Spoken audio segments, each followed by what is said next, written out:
The following content is provided under a Creative Commons license. Your support will help MIT OpenCourseWare continue to offer high-quality educational resources for free. To make a donation or view additional materials from hundreds of MIT courses, visit MIT OpenCourseWare at ocw.mit.edu. At the end of the lecture on Tuesday, a number of people asked me questions, asked Professor Grimson questions, which made it clear that I had been less than clear on at least a few things. So I want to come back and revisit a couple of the things we talked about at the end of the lecture. You'll remember that I had drawn this decision tree.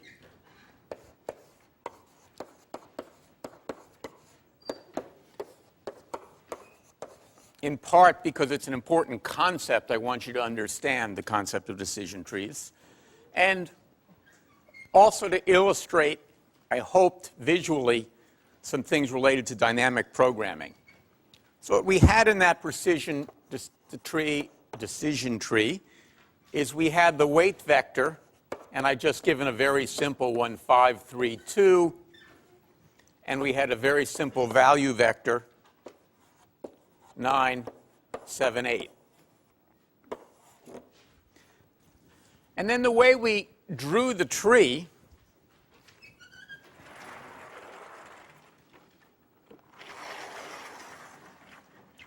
was we started at the top and said, all right, we're going to first look at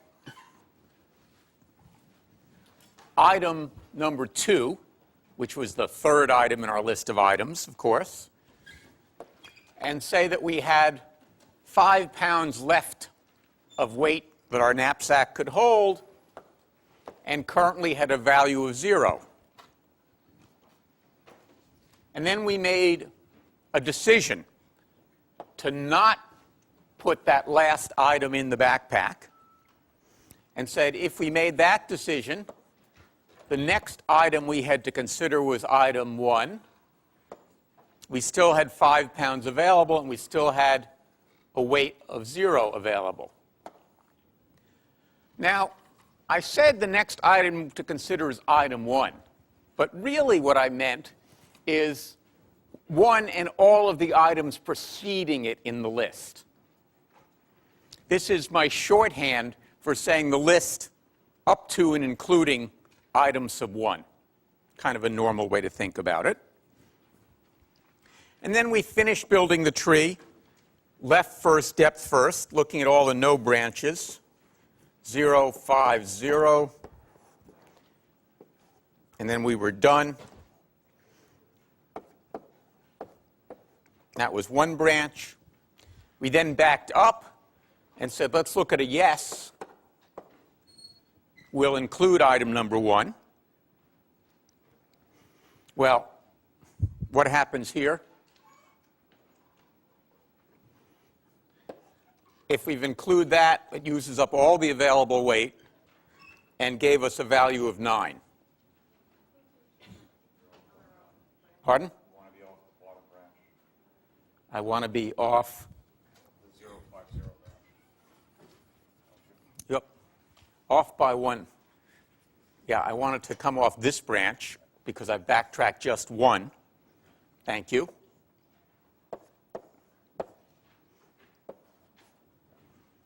And then I backtrack up to this branch.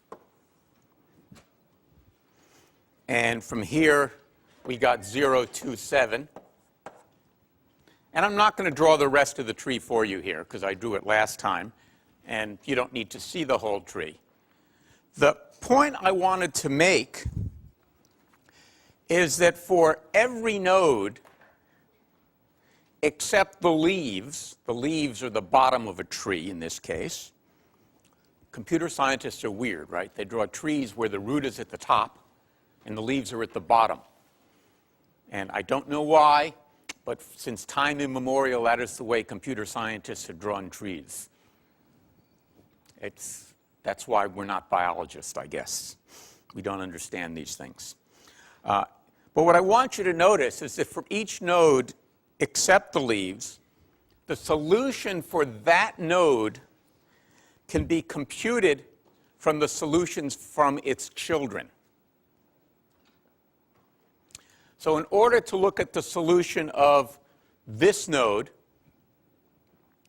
I choose one of the solutions of its children. A or B is the best solution if I'm here. And of course, this is the better of the two solutions. If I look at this node, I get to choose its solution as the better of the solution for this node and this node. All the way up to the top, where when I have to choose the best solution to the whole problem, it's either the best solution to the left node or the best solution to the right node. This happens to be a binary decision tree. There's nothing magic about there being only two nodes for the knapsack problem. That's just the way it works out. But there are other problems where there might be multiple decisions to make, more than A or yes or no. But it's always the case here that I have what we last time talked about as what? Optimal substructure.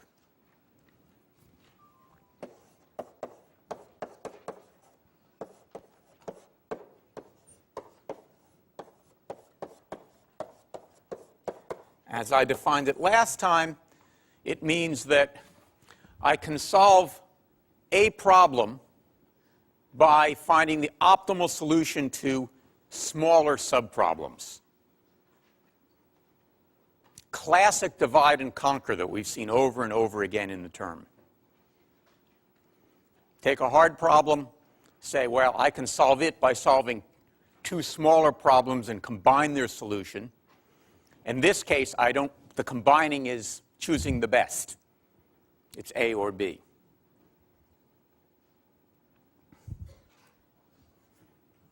So then I went directly from that way of thinking about the problem to this straightforward at the top of the slide here, also at the top of your handout, both yesterday and today, a straightforward implementation of MaxVal that basically just did this.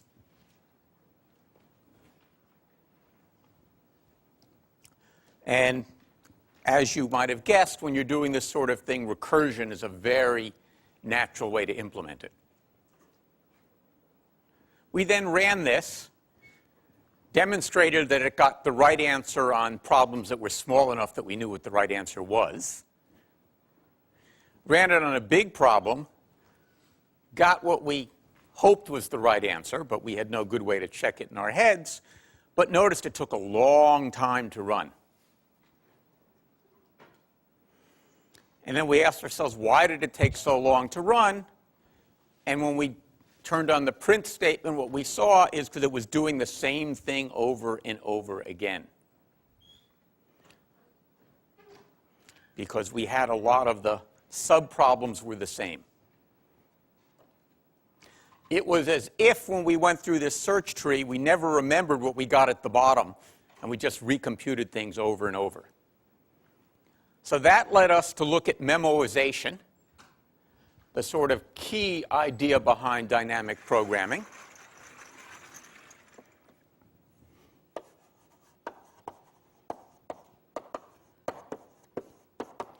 Which said, let's remember the work we've done and not do it all over again. We used a dictionary to implement the memo, and that got us to the fast MaxVal, which got called from MaxVal 0 because I wanted to make sure I didn't change the specification of MaxVal by introducing this memo that users shouldn't know even exists because it's part of the implementation, not part of the problem statement. We did that, and all I did was take the original code and keep track of what I've done and say, have I computed this value before? If so, don't compute it again. And that's the key idea that you'll see over and over again as you solve problems with dynamic programming is you say, have I already solved this problem? If so, let me look up the answer. If I haven't solved the problem, let me solve it and store the answer away for later reference. Very simple idea. And typically, the beauty of dynamic programming, as you've seen here, is not only is the idea simple, even the implementation is simple. There are a lot of complicated algorithmic ideas. Dynamic programming is not one of them, which is one of the reasons we teach it here. The other reason we teach it here, in addition to it being simple, is that it's incredibly useful. It's probably among the most useful ideas there is for solving complicated problems. All right. Now let's look at it. So here's the fast version. We looked at it last time. I'm not going to bore you by going through the details of it again. But we'll run it. This was the big example we looked at last time.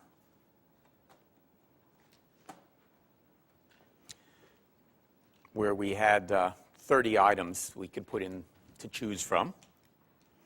So when we do it exponentially, it looks like it's 2 to the 30, which is a big number. But when we ran this, it found the answer, and it took only 1,805 calls. Now, I got really excited about this because, to me, it's really amazing that we've taken a problem that is apparently exponential and solved it like that. And in fact, I could double the size of the items to choose from, and it would still run like that. I'm not very good at snapping my fingers. It would still run quickly. All right, so here's the question. Have I found a way to solve an inherently exponential problem in linear time? Because what we'll see here, and we saw a little of this last time, as I double the size of the items, I only really roughly double the running time. Quite amazing. So, have I done that? Well, I wish I had, because then I would be really famous, and my department head would give me a big raise, and all sorts of wonderful things would follow. But I'm not famous, and I didn't solve that problem. What's going on? Well, this particular algorithm takes roughly, and I'll come back to the roughly question, order ns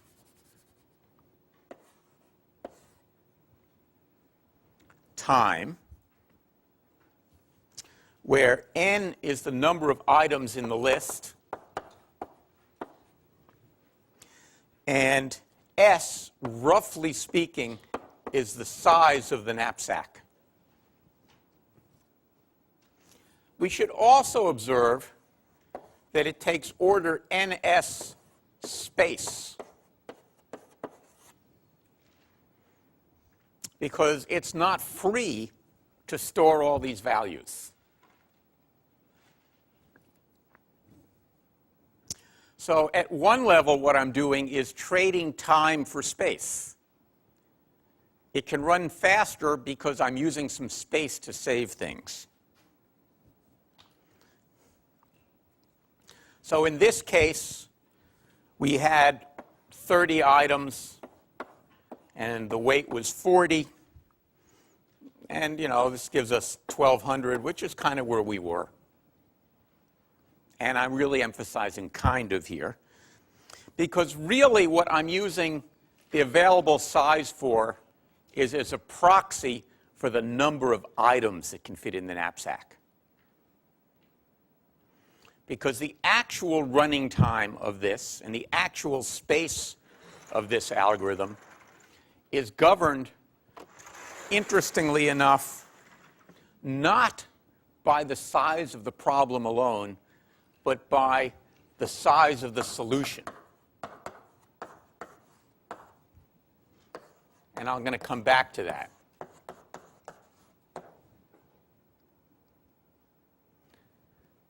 So how long it takes to run is related to how many items I end up being able to fit into the knapsack. If you think about it, this makes sense. An entry is made in the memo whenever an item and an available size pair is considered.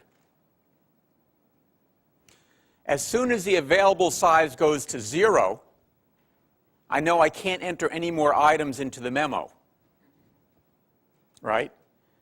So the number of items I have to remember is related to how many items I can fit in the knapsack. And of course, the amount of running time is exactly the number of things I have to remember, or almost exactly, right? So you can see, if you think about it abstractly, why the amount of work I have to do here will be proportional to the number of items I can fit in, that is to say, the size of the solution. This is not the way we like to talk about complexity. When we talk about the order, or big O as we keep writing it, of a problem, we always prefer to talk about it in terms of the size of the problem. And that makes sense because, in general, we don't know the size of the solution until we've solved it. So we'd much rather define big O in terms of the inputs. What we have here is what's called a pseudo-polynomial algorithm.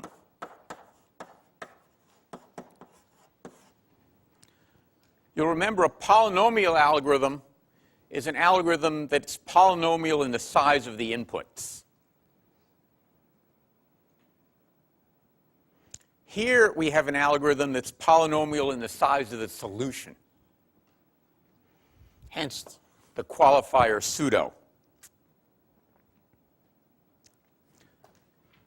More formally, and again, this is not crucial to get all the details on this, if we think about a numerical algorithm, a pseudo-polynomial algorithm has running time that's polynomial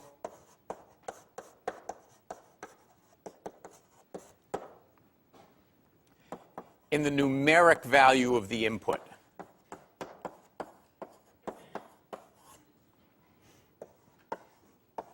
I'm using a numeric example because it's easier to talk about it that way. So you might look at, say, an implementation of factorial and say its running time is proportional to the numerical value of the number whose if I'm computing factorial of 8, I'll do 8 operations, right? Factorial of 10, I'll do 10 operations. Now, the key issue to think about here is that as we look at this kind of thing, what we'll see is that if we look at a numeric value, we know that that's exponential number in the number of digits.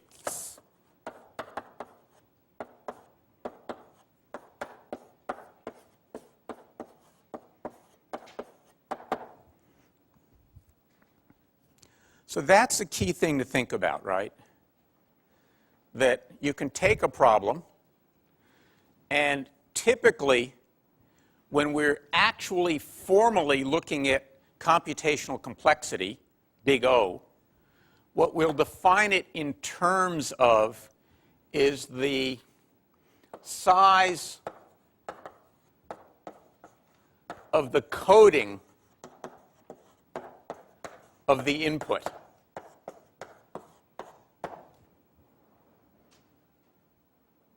The number of bits required to represent the input in the computer.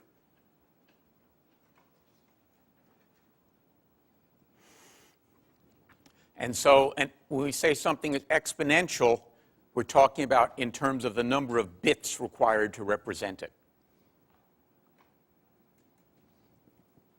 Now, why am I going through all of this? Maybe I should use the word pseudo-theory. Only because I want you to understand that when we start talking about complexity, it can be really quite subtle. And you have to be very careful to think about what you mean, or you can be very surprised at how long something takes to run or how much space it uses. And you have to understand the difference between, are you defining the performance in terms of the size of the problem or the size of the solution? When you talk about the size of the problem, what do we mean by that? Is it the length of an array? Is it the size of the elements of the array? And it can matter. So when we ask you to tell us something about the efficiency on, for example, a quiz, we want you to be very careful not to just write something like order n squared, but to tell us what n is. For example, the number of elements in a list. But if you have a list of lists, maybe it's not just the number of elements in the list. Maybe it depends upon what the elements are. So just sort of a warning to try and be very careful as you think about these things. All right? So I haven't done magic. I've given you a really fast way to solve the knapsack problem, but it's still exponential deep down in its heart, in something. All right. In recitation, you'll get a chance to look at yet another kind of problem that can be solved by dynamic programming. There are many of them. Before we leave the knapsack problem, though, I want to take a couple of minutes to look at a slight variation of the problem. So let's look at this one. Suppose I told you that not only was there a limit on the total weight of the items in the knapsack, but also on the volume. Okay, if I gave you a box of balloons, the fact that they didn't weigh anything wouldn't mean you could put lots of them in the knapsack. Right? Sometimes it's the volume, not the weight, that matters. Sometimes it's both. So how would we go about solving this problem if I told you not only was there a maximum weight, but there was a maximum volume? Well, I want to go back and attack it exactly the way we attacked it the first time, which was write some mathematical formulas. So you will remember that when we looked at it, we said that the problem was to maximize the sum from I equals 1 to n of p sub I, x sub I. Maybe it should be 0 to n minus 1, but we won't worry about that. And we had to do it subject to the constraint that the sum from 1 to n of the weight sub I times x sub I, remember x is 0 if it was in, 1 if it wasn't, was less than or equal to the cost, as I wrote it this time, which was the maximum allowable weight. What do we do if we want to add volume as an issue? Does this change? Does the goal change? You're answering. Answer it out. No one else can see you shake your head. No. The goal does not change. It's still the same goal. What changes? Yeah, and you don't get another bar. The constraint has to change. I've added a constraint. And what's the constraint I've added? Somebody else. Yeah. You can't exceed the volume that's in that cycle. Right, but can you state it in this kind of formal way? Sum from I equals 1 to n. Whatever you need for volume. Let's say v sub I, x sub I, is less than or equal to, we'll write k for the total allowable volume. Exactly. So the thing to notice here is it's actually quite a simple little change we've made. I've simply added this one extra constraint. Nice thing about thinking about it this way is it's easy to think about it. And what do you think I'll have to do if I want to go change the code? I'm not going to do it for you, but what would I think about doing when I change the code? Well, let's look at the simple version first, because it's easier to look at the top. Well, basically, all I'd have to do is go through and find every place I checked the constraint and change it to incorporate the new constraint. And when I went to the dynamic programming problem, what would I have to do? What would change? The memo would have to change, as well as the checks, right? Because now I not only would have to think about how much weight did I have available, but I'd have to think about how much volume did I have available.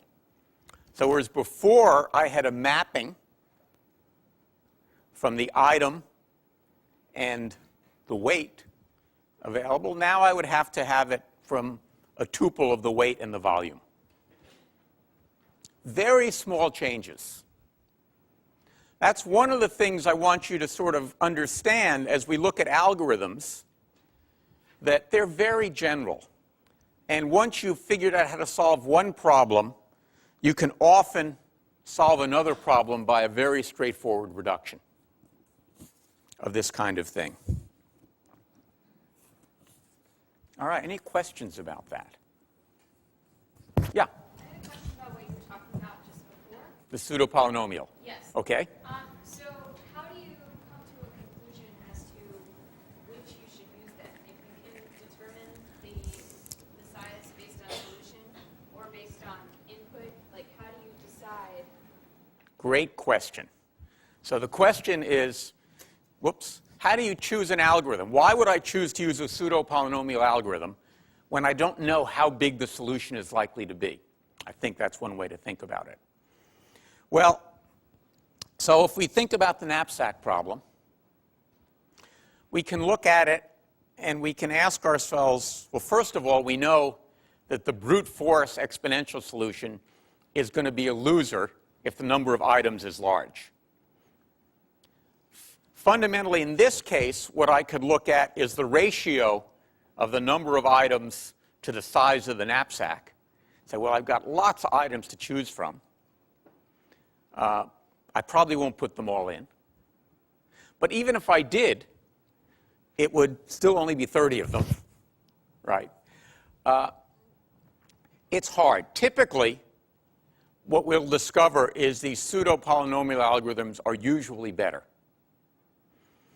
And in this case, never worse. Okay? So this will never be worse than the brute force one. If I get really unlucky, I end up checking the same number of things. But it'd have to be a very strange structure to the problem. So it's almost always the case that if you can find a solution that uses dynamic programming, it will be better than the brute force. And certainly not, well, maybe use more space, but not use more time. But there is no magic here. And so the question you ask is a very good question. And it's sometimes the case in real life that you don't know which is the better algorithm on the data you're actually going to be crunching.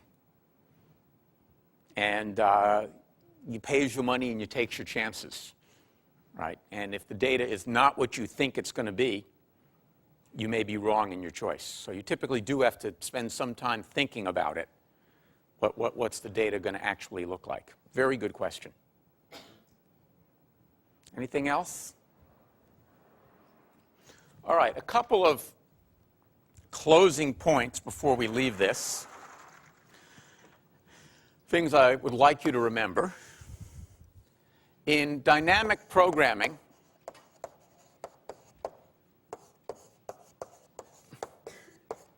one of the things that's going on is we're trading time for space.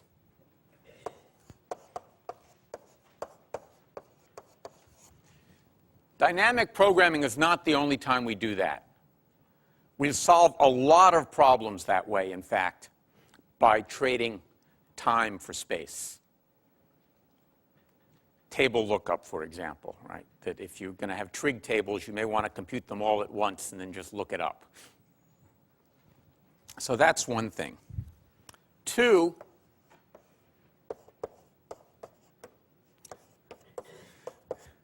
don't be intimidated by exponential problems.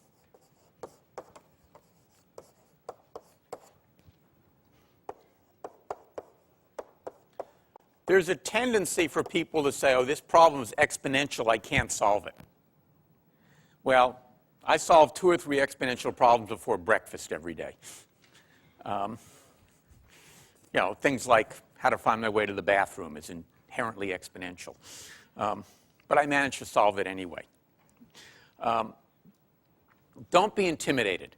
Even though it is apparently exponential, a lot of the times you can actually solve it much, much faster. Other issues. 3. Dynamic programming is broadly useful.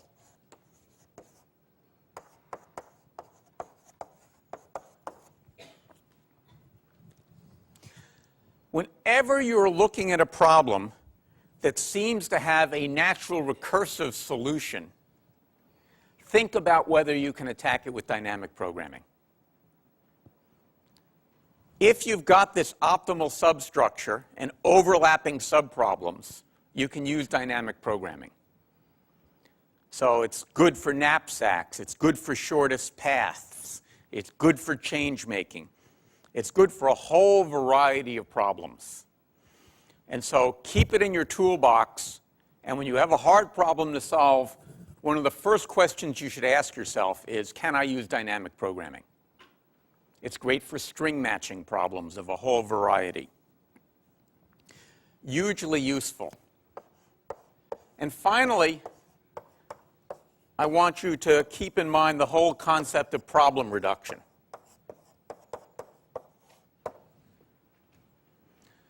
I started with this silly description of a burglar and said, well, this is really just the knapsack problem. And now I can go Google the knapsack problem and find code to solve it. Anytime you can reduce something to a previously solved problem, that's good. And this is a hugely important lesson to learn. People tend not to realize that the first question you should always ask yourself is this really just something that's well known in disguise? Is it a shortest path problem? Is it a nearest neighbor problem? Is it what string is this most similar to problem? There are scores of well understood problems, but only really scores. It's not thousands of them.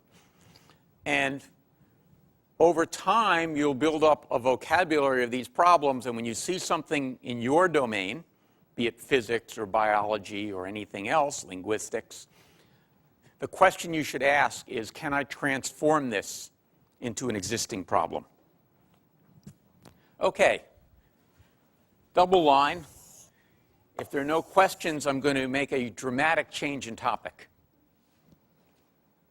We're going to temporarily get off of this more esoteric stuff and go back to Python. And for the next, off and on for the next couple of weeks, we'll be talking about Python and program organization.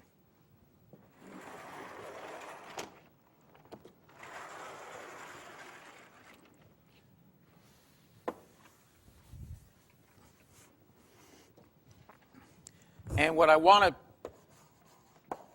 be talking about is modules of one sort. And of course, that's because what we're interested in is modularity. How do we take a complex program, again, divide and conquer? I feel like a one-trick pony. I keep repeating the same thing over and over again. Divide and conquer to make our programs modular so we can write them a little piece at a time and understand them a little piece at a time. Now, think of a module as a collection of related functions.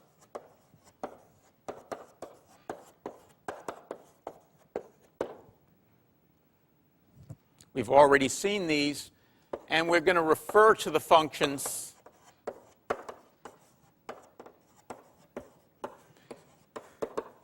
using dot notation.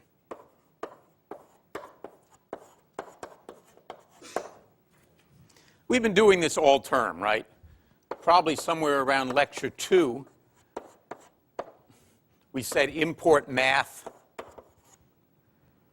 And then somewhere in our program, we wrote something like math.squirt of 11, or some other number. And the good news was we didn't have to worry about how math did square root or anything like that. We just got it and we used it. Now, we had the dot notation to avoid name conflicts.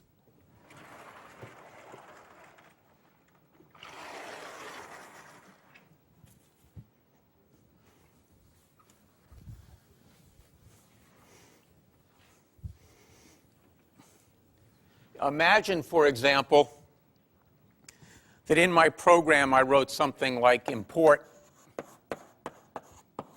set, because somebody had written a module that implements mathematical sets.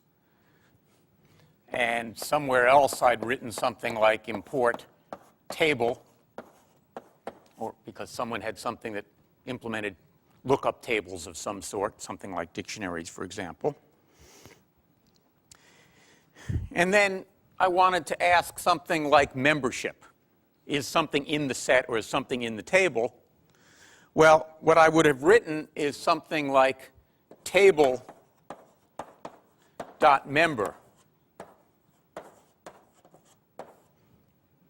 And then the element and maybe the table. And the dot notation was used to disambiguate. So I want the member operation from table, not the member one from set. This was important because the people who implemented table and set might never have met each other, and so they can hardly have been expected not to have used the same names somewhere by accident. Hence the use of the dot notation. I now want to talk about a particular kind of module, and those are the modules that include classes, or that are classes.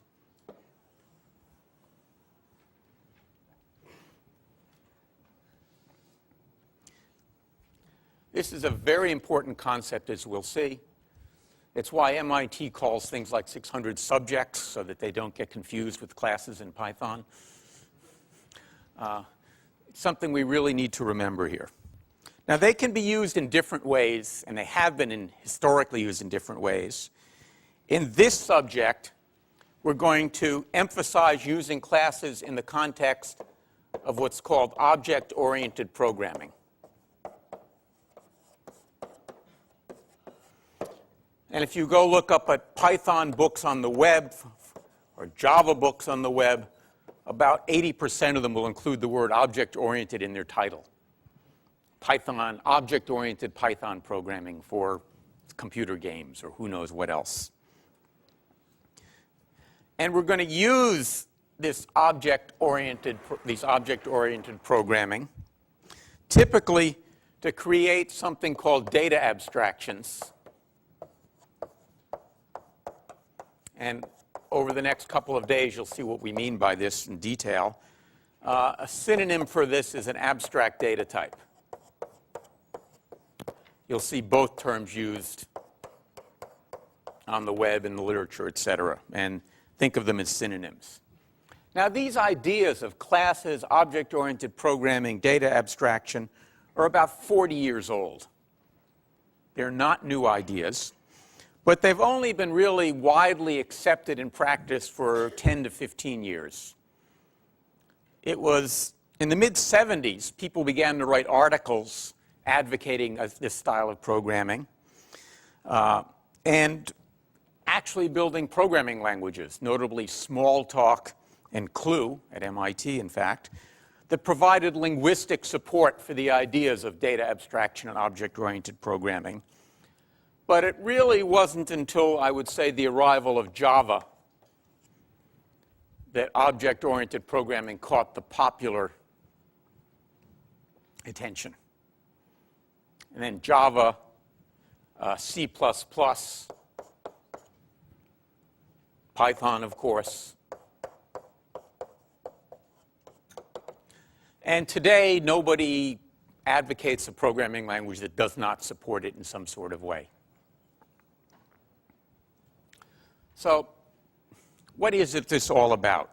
What is an object in object-oriented programming?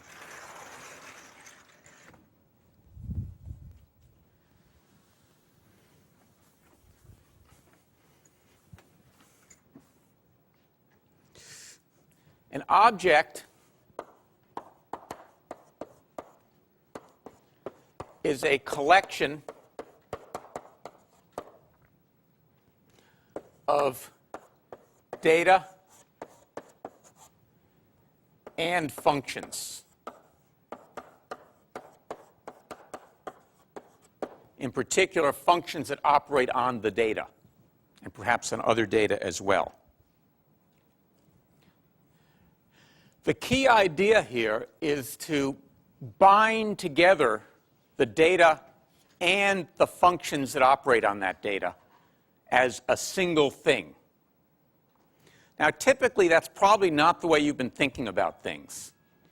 When you think about an int or a float or a dictionary or a list, you knew that there were functions that operated on them. But when you pass a parameter to, say, a list, you didn't think that you were not only passing the list, you were also passing the functions that operate on the list. In fact, you are. It often doesn't matter, but it sometimes really does. The advantage of that is that when you pass an object to another part of the program, that part of the program also gets the ability to perform operations on the object.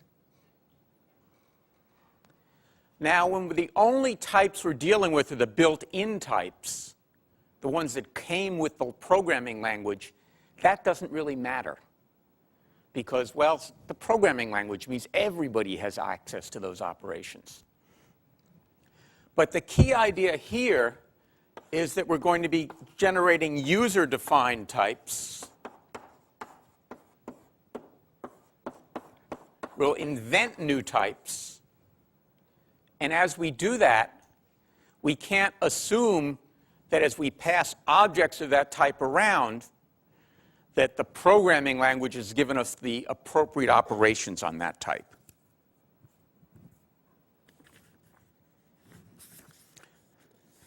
This combining of data and functions on that data is the very essence of object-oriented programming. That's really what defines it. And the word that's often used for that is encapsulation.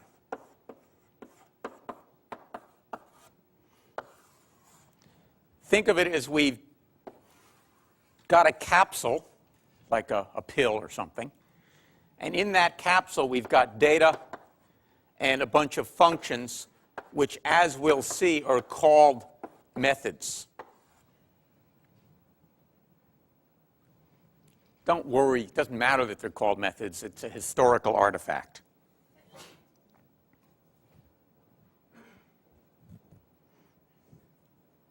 All right?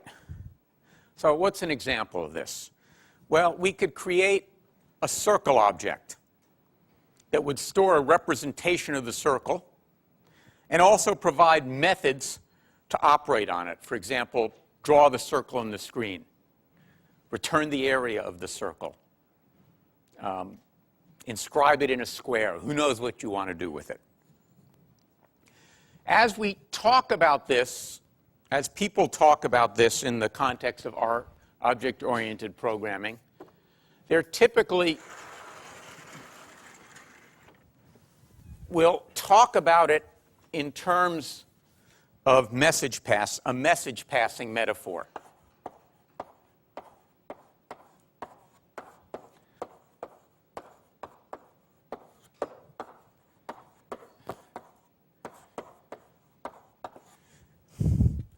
I want to mention it's just a metaphor, just a way of thinking about it.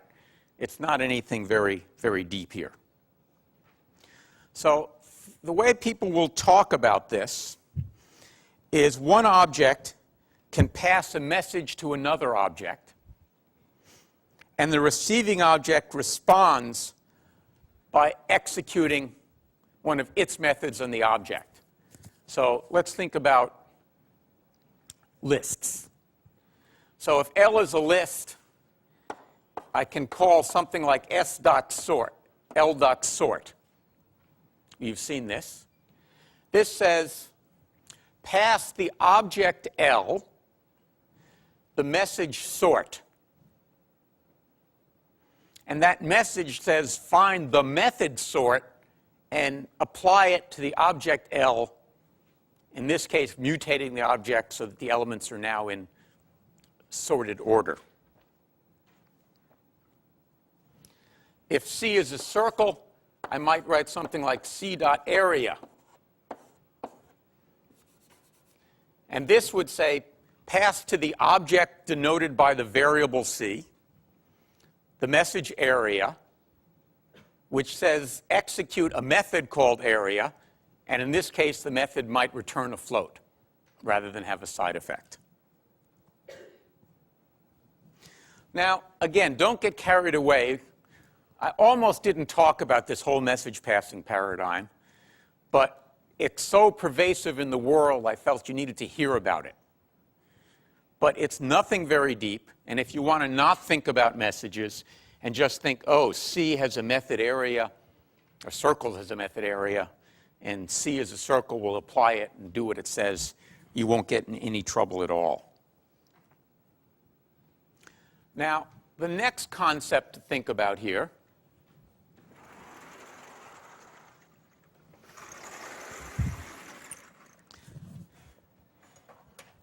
is the notion of an instance.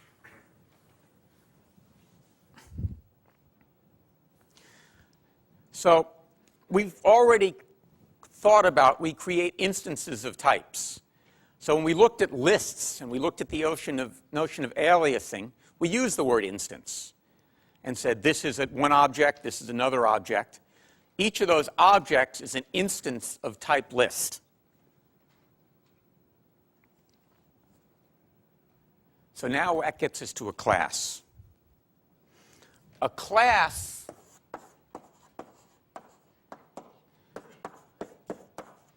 is a collection of objects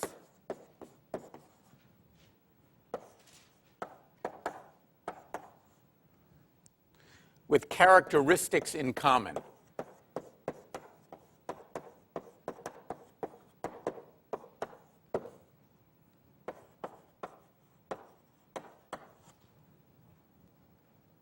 So you can think of class list. What is the characteristic that all objects of class list have in common? All instances of class list? It's the set of methods that can be applied to lists. Methods like sort, append, other things.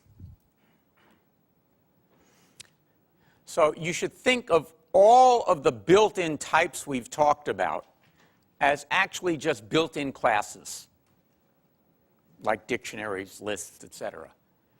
The beauty of being able to define your own class is you can now extend the language.